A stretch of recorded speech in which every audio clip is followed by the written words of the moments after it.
Hi hello friends, super കൺപണി സീരിയലിൻ്റെ latest episode റിവ്യൂയിലേക്ക് എല്ലാ കൂട്ടുകാർക്കും സ്വാഗതം. അങ്ങനെ തന്നെ കൃഷും കൺമണിയും കൂടി രാത്രി തന്നെ ഒരുപാട് സംസാരിക്കുന്നുണ്ട് കേട്ടോ. കൃഷ് ആണെങ്കിലോ കൺമണിയിൽ നിന്നൊരു ഉമ്മ കിട്ടാതെ പോവില്ല എന്നുള്ള വാശിയിലാണ് കേട്ടോ. ഇത്രയും കാത്തു നിൽക്കാൻ എന്നെക്കൊണ്ട് സാധിക്കില്ല കൺമണി, എത്രയും പെട്ടെന്ന് തന്നേക്കണം എന്ന് പറയുന്നു കേട്ടോ. അപ്പോഴത്തേനും ഭയങ്കര സ്നേഹത്തോടു കൂടി നിൽക്കുന്നുണ്ട് കൺമണി. പക്ഷേ ഇതൊന്നും പറ്റില്ല സർ, എല്ലാവരും അറിഞ്ഞ് നമ്മുടെ കല്യാണം കഴിയട്ടെ എന്ന രീതിയിൽ പറയുമ്പോഴത്തേനും ഇപ്പം തന്നെ കല്യാണം കഴിഞ്ഞതല്ലേ, പിന്നെ എല്ലാവരുടെ സമ്മതം അതൊക്കെ നമുക്ക് കിട്ടിയിട്ടുണ്ടല്ലോ എന്ന് പറയുന്നു കേട്ടോ. എന്നാലും അത് നടക്കില്ല. താൻ തന്നില്ലെങ്കിൽ ഞാൻ വേറൊരാളെക്കുറിച്ച് ഞാൻ ഇപ്പോൾ സംസാരിക്കും, തനിക്ക് വിഷമാവില്ലല്ലോ എന്ന് പറയുമ്പോഴത്തേനും ആരെക്കുറിച്ചാണ് സർ പറയുന്നത്? മാനസയെക്കുറിച്ച്. അവളാണെങ്കിലോ എല്ലാത്തിനും തയ്യാറായി നിൽക്കുന്നവളാണെന്ന രീതിയിൽ പറയുന്നു കേട്ടോ. അപ്പോഴത്തേനും അതെയോ, തനിക്ക് വിഷമമായോ? എനിക്ക് വിഷമമല്ല, വിഷമിക്കില്ല, ദേഷ്യപ്പെടാൻ പറ്റില്ലേ എന്ന് പറയുന്നുണ്ട് കേട്ടോ. അങ്ങനെ കൃഷ്ണനോട് ദേഷ്യം കാണിക്കുന്ന അവസാനം കൺമണി തന്നെ കൃഷ്ണ ഉമ്മയൊക്കെ കൊടുക്കുന്നുണ്ട് കേട്ടോ. അവർ രണ്ടുപേരും സ്നേഹത്തോടു കൂടി നിൽക്കുന്നു. പിന്നെയും ധനലക്ഷ്മിയാണ് മോളേന്ന് വിളിച്ചിട്ട് വരുന്നുണ്ട് കേട്ടോ. ധനലക്ഷ്മി എന്താ ഈ മോളേന്ന് വിളിച്ച് സോപ്പിടാൻ വന്നിരിക്കുകയാണെന്ന് കൺമണിക്ക് മനസ്സിലാവുന്നു. കൺമണി പറയുന്നുണ്ട്, എന്താ ഏട്ടത്തി, നിങ്ങളെൻ്റെ ഏടത്തി തന്നെയാണോ എന്നെ ഇങ്ങനെ സ്നേഹത്തോടു കൂടി വിളിക്കാനൊക്കെ? എൻ്റെ പൊന്നു മോളെ, എനിക്ക് കുറച്ച് കാര്യങ്ങൾ നിന്നോട് സംസാരിക്കണം. മറ്റൊന്നല്ല, അച്ഛന് ഞാൻ കുറച്ച് പൈസ കൊടുത്തിട്ടുണ്ടായിരുന്നില്ലേ, അതൊക്കെ എനിക്ക് തിരിച്ചു തരണമെന്ന് പറയുന്നു. അതെന്താ ഏട്ടത്തി, ഞാൻ തന്നതാണല്ലോ. എന്താ മോളെ ഒന്നും അറിയാത്ത പോലെ? അത് പലിശ മാത്രം, മുതൽ ഇതുവരെ തന്നു തീർത്തിട്ടില്ല. പിന്നെ വലിയൊരു കുടുംബത്തിലേക്ക് പോകാൻ പോകുന്നതല്ലേ മോള്, അതുകൊണ്ട് തന്നെ ഈ വീടും സ്വത്തും എൻ്റെ പേര്. അപ്പോൾ തന്നെ അമ്മായിമാർ വരുന്നുണ്ട്. അയ്യടി, നിൻ്റെ മനസ്സിൽ ഇപ്പോൾ ഇത്രത്തോളം വലുതാണല്ലേ, അതൊന്നും നടക്കാനായിട്ട് പോകുന്നില്ല. വേഗം പോയിട്ട് ഒരു പേനും പേപ്പറും എടുത്തുകൊണ്ട് വാ, ഇപ്പം തന്നെ അങ്ങ് എഴുതി തരാമെന്ന് പറയുന്നു. ഞാൻ പറഞ്ഞ സത്യമല്ലേ, കാരണം ഇവൾക്ക് വലിയ വീടും കാര്യങ്ങളൊക്കെ ആയി. ഇനിയിപ്പോൾ ഇത് എൻ്റെ പേരിൽ എഴുതിയാൽ പിന്നെ ഞാനും കോകിലും കൂടി മനോജ് ചേട്ടൻ്റെ അടുത്തേക്ക് പൊക്കോളാം എന്ന് പറയുന്നു. അത് നടക്കാനായിട്ട് പോകുന്നില്ല എന്ന് പറയുന്നുണ്ട്. ഇതിൻ്റെ കയ്യിലിരിപ്പ് എത്രത്തോളം വലുതാണെന്ന് ഞങ്ങൾക്ക് നല്ലോണം അറിയാം. സോപ്പിട്ട് നിന്നാൽ നീ ആകെ പ്രശ്നക്കാരിയാണെന്നും അറിയാം. അപ്പോഴത്തേനും കൺമണി പറയുന്നുണ്ട്, ഇല്ല അമ്മായിമാരെ ഒന്നും പേടിക്കേണ്ട എന്ന് പറയുമ്പോഴത്തേനും ധനലക്ഷ്മി പറയുന്നത്, ഞാനും മനോജേട്ടനും ഇല്ലാതെ എങ്ങനെ നിങ്ങളുടെ കല്യാണം നടക്കുമെന്ന് നോക്കണമല്ലോ എന്ന് പറയുന്നുണ്ട്. നീയും മനോജ് ഇല്ലെങ്കിൽ എന്താ, സന്തോഷമുള്ളൂ, നല്ല രീതിയിൽ തന്നെ കൺമണിയുടെ വിവാഹം നടക്കുകയുള്ളൂ. അമ്മായിമാർ ചിരിക്കുകയാണോ ചെയ്യുന്നത്. അപ്പോൾ കണ്ടോ, ഞാൻ നോക്കിക്കോ എന്താ ചെയ്യാനായിട്ട് പോകുന്നതെന്നുള്ളതെന്ന് പറഞ്ഞിട്ട് അകത്ത് കയറി പോകുന്നു. കൺമണി അമ്മായിമാരോട് പറയുന്നുണ്ട്, വേണ്ടായിരുന്നു ഏട്ടത്തിയെ വെറുതെ പിണക്കി വിടണ്ടായിരുന്നു എന്ന് പറയുന്നുണ്ട്. അവൾ പിണങ്ങി നിൽക്കുന്നേ മോളെ നല്ലത്, അവൾ അടുത്ത് നിന്നാലോ പ്രശ്നം എന്ന് പറയുന്നുണ്ട് കേട്ടോ.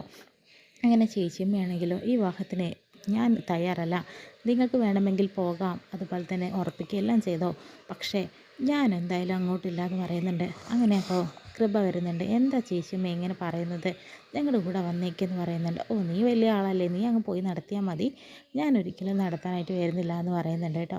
അപ്പോഴത്തേനും സുജു, എല്ലാവർക്കും സമ്മതമാണെങ്കിലും പക്ഷേ സുജുവിൻ്റെ മനസ്സിൽ നിന്ന് ആരും കണ്ടിട്ടില്ലല്ലോ, അവൾക്ക് സമ്മതമാണെന്ന് ചോദിച്ചിട്ടുണ്ടോ എന്ന് ചോദിക്കുമ്പോഴത്തേനും എനിക്ക് സമ്മതമൊന്നുമല്ല, പിന്നെ എല്ലാവരും പറഞ്ഞ് നിർബന്ധിച്ച് പോകാമെന്ന് മാത്രമേ ഉള്ളൂ എന്ന് പറയുന്നുണ്ട്, അല്ലാതെ എനിക്ക് രക്ഷയൊന്നുമില്ലല്ലോ എന്ന് പറയുന്നുണ്ട്. എന്താ അമ്മ ഈ പറയുന്നത്, എല്ലാവർക്കും സമ്മതമല്ലേ, അമ്മയ്ക്കും സമ്മതമാവണം, കാര്യം നല്ലൊരു കാര്യത്തിന് വേണ്ടിയിട്ട് തന്നെ അല്ലേ.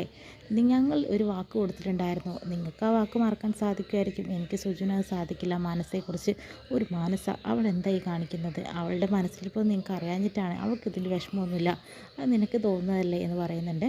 ഞാൻ വരില്ല എന്ന് പറഞ്ഞാൽ വരില്ല എന്ന് ചേച്ചിയും പറയുന്നു. അപ്പോൾ സാഗർ പറയുന്നുണ്ട്, എന്തായാലും ചേച്ചിയും വരുന്നില്ലെങ്കിൽ വേണ്ട, സുജു കൃപ എത്രയും പെട്ടെന്ന് പോയി ഒരുങ്ങെന്ന് പറയുന്നുണ്ട്. അങ്ങനെയാണെങ്കിൽ എനിക്കൊരു കുറച്ച് കാര്യങ്ങൾ പറയാനുണ്ട്. ബലരാമനെ കൊണ്ട് മാനസിക കല്യാണം കഴിപ്പിക്കണമെന്ന് പറയുമ്പോൾ വീണ്ടും സ്റ്റക്കായി നിൽക്കുക കേട്ടോ സാഗർ ചെയ്യുന്നത്. എന്തായാലും അതിനെക്കുറിച്ചൊക്കെ പിന്നീട് ആലോചിക്കാം, നിങ്ങൾ ചെന്ന് റെഡിയാകുമെന്ന് പറയുന്നു. പിന്നീടും കൃഷി ഉറങ്ങുന്ന സമയത്ത് കൃപ അങ്ങോട്ട് ചെല്ലുന്നുണ്ട്. ഏട്ടാ ഒന്ന് എഴുന്നേറ്റ്, സ്ഥലം വരെ പോവുകയാണെന്ന് പറയുന്നുണ്ട്. ആൻറ്റിയമ്മയില്ല, ഞാനും അമ്മയും അച്ഛനും ഒക്കെ പോവുകയാണെന്ന് പറയുന്നുണ്ട്. എങ്ങോട്ടാണ് പോകുന്നത്, അമ്പലത്തേക്കാണോ? എനിക്ക് വേണ്ടി കൂടി പ്രാർത്ഥിക്കുമെന്ന് പറയുന്നുണ്ട്. അമ്പലത്തേക്കൊന്നല്ല, ഒരു ദേവിയെ കാണാനാണ്, ഞങ്ങൾ കൺമണിയുടെ വീട്ടിലേക്ക് പോവുകയാണെന്ന് പറയുന്നത്. സത്യമാണോ? സത്യം തന്നെയാണ്, എന്ന് ഞാനും കൂടി വരട്ടെ? ചേട്ടൻ വരണ്ട, ഇതൊരു നാട്ടു നടപ്പുണ്ട്, അതിനനുസരിച്ച് കാര്യങ്ങൾ നടക്കുള്ളൂ എന്ന് പറയുന്നുണ്ട്. എന്നാൽ നിങ്ങൾ പോയിട്ട് പോയത് പറയുന്നുണ്ട്. അന്വേഷണം തന്നെ കൺമണിയെ വിളിച്ചിട്ട് ഞെട്ടിക്കുന്ന കാര്യങ്ങൾ സംസാരിക്കുന്നു കേട്ടോ, അതായത് പേടിപ്പിക്കുന്നുണ്ട്. കൺമണി അച്ഛനും അമ്മയ്ക്കും നമ്മുടെ വിവാഹത്തിന് തയ്യാറല്ല, അവർക്ക് ഇഷ്ടമല്ല എന്ന് പറയുന്നത് ഇത് കേൾക്കുന്ന കൺമണി ടെൻഷൻ ആവുന്നുണ്ട്. ഞാൻ വെറുതെ പറയാടോ, എൻ്റെ അച്ഛനും അമ്മയും അനിയത്തിയും കൂടി കൺമണിയുടെ വീട്ടിലേക്ക് വരുന്നുണ്ട്. ഇപ്പം തന്നെ അച്ഛനെ വിളിച്ച് എൻ്റെ അച്ഛൻ കാര്യങ്ങൾ സംസാരിച്ചിട്ടുണ്ടാവും. സന്തോഷമായിട്ട് ഇരിക്കണം കേട്ടോ, പിന്നെ മാത്രമല്ല അവർ നല്ല രീതിയിൽ സ്വീകരിക്കണം, എൻ്റെ അച്ഛനും അമ്മയ്ക്ക് തൃപ്തിയാവണം എന്ന് പറയുന്നുണ്ട്. അതൊക്കെ ഞാൻ നോക്കിക്കോളാം സാർ എന്ന് പറയുന്നുണ്ട്. എന്നാൽ അങ്ങനെ ആവട്ടെ. അങ്ങനെ കൺമണി ഓടി വന്നിട്ട് അച്ഛനോട് പറയാൻ നിൽക്കുന്ന സമയത്ത് തന്നെ അവരെ വിളിച്ച് പറഞ്ഞിട്ടുണ്ടോ സാഗർ. അങ്ങനെ തന്നെ കൺമണി പറയാൻ പോകുന്നത് എന്തിനാണ് ഞങ്ങൾക്ക് മനസ്സിലായി. അവർ വരുന്നുണ്ട്, സാഗറും അതുപോലെ തന്നെ ആ മാഡം ഒക്കെ വരുന്നുണ്ടെന്നല്ലേ, അതൊക്കെ തന്നെയാണ് പറയുന്നുണ്ട്. അപ്പോൾ തന്നെ ധനലക്ഷ്മിക്ക് ആകെ ദേഷ്യം വരുന്നുണ്ട്. അങ്ങനെ ഗോകുൽ വരുന്നുണ്ട്. ഇന്ന് അപ്പനെ കാണാൻ വരുന്നുണ്ടോ, അങ്ങനെ അപ്പേൻ്റെ രാജകുമാരൻ വരുന്നുണ്ടല്ലേ എന്ന് പറയുന്നുണ്ട്. നമുക്ക് സദ്യ ഒന്നും ഇപ്പോൾ ഒരുക്കാൻ പറ്റില്ലെങ്കിലും അവർക്ക് കൊടുക്കാൻ പറ്റിയ നല്ല വിഭവങ്ങൾ എന്തായാലും ഇപ്പോൾ ഒരുക്കണം എന്ന് പറയുന്നുണ്ട്. അപ്പോഴത്തേനും ഇവിടെ ഒരു സാധനമില്ല, ഇനി ആർക്കും വെച്ച് വിളമ്പാനൊന്നും പറ്റില്ല. കാരണം അന്ന് എനിക്കും ഗോകുലിനും കൊണ്ടുവന്ന് കഴിക്കാൻ വെച്ച ലഡുവാണ് കൃഷ്ണന് കൺമണിക്കും കൂടി അപ്പോൾ ഞാൻ കൊടുത്തത്.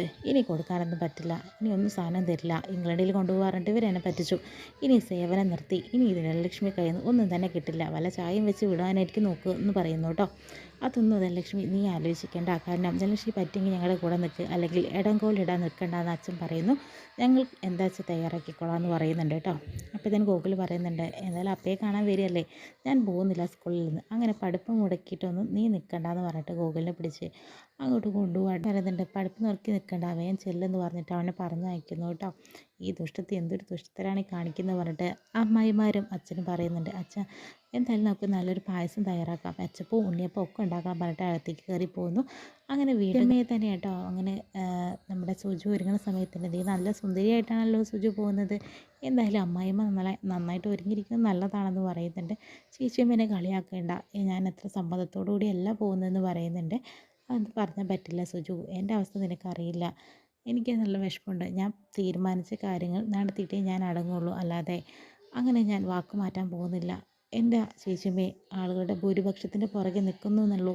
കൃപയെ സ്വഭാവം അറിയാലോ, അവൾ തിരിച്ച് UK പോകുന്നൊക്കെ പറഞ്ഞത്. അവൾക്ക് ഇവിടെ സംസാരിക്കാനുള്ള ഒരു അധികാരം ഉണ്ടെന്ന് പറയുന്നുണ്ട്. എന്താ ഞാൻ ചെയ്യേണ്ടത്? നിന്നെ കുറ്റപ്പെടുത്തിയതല്ല, പക്ഷേ ഇത് മോശമുള്ള കാര്യമല്ലേ. എന്തായാലും പോകാൻ ഒരുങ്ങില്ലേ, ഇനി നീ തന്നെ പോകാൻ ഒരുങ്ങിക്കോ സുജു. പിന്നെ ഒരു കാര്യം കൂടി ചെയ്യാനുണ്ട്, അത് നീ മനസ്സിലാക്കിക്കോ. ഞാൻ പറഞ്ഞ പോലെ നിനക്ക് ചെയ്യാൻ സാധിക്കുമോ എന്ന് ചോദിക്കുന്നുണ്ട്. ഒരു പക്ഷേ മാനസയുടെയും ബലരാമൻ്റെ കാര്യത്തെക്കുറിച്ചായിരിക്കും കേട്ടോ സംസാരിക്കുന്നുണ്ടാവുക. എന്തായാലും ഇത്രയും കാണിച്ചുകൊണ്ട് ഇന്നത്തെ എപ്പിസോഡ് വിശേഷം കഴിഞ്ഞ് പ്രമോയിട്ട്